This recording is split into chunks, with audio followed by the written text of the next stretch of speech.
Vakcine su spasle čovečanstvo. Zovem se Dušanka Krklješ, specijalista sam za dečje bolesti, pedijatar.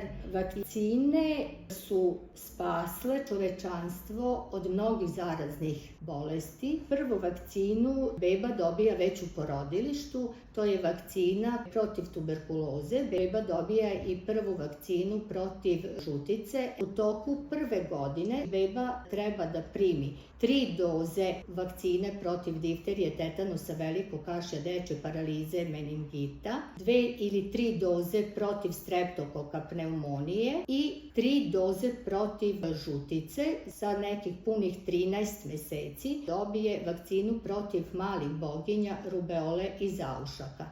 U drugoj godini prima revakcinu protiv difterije, tetanusa, velikog kašlja, dečje paralize, meningita i revakcinu protiv streptokoka, pneumonije. U kalendar vakcinacije uvršćena je i vakcina protiv ovčjih boginja, koja može da se da 2 doze, a pred polazak u školu deca treba da dobiju revakcinu protiv malih boginja, rubeole i zaušaka, HPV vakcina, koja se daje između 12. i 14. godine. Daju se te 2 doze ukoliko devojčica ili dečak su stariji od 15. godine pa nadalje, onda se ova vakcina HPV daje u 3 doze.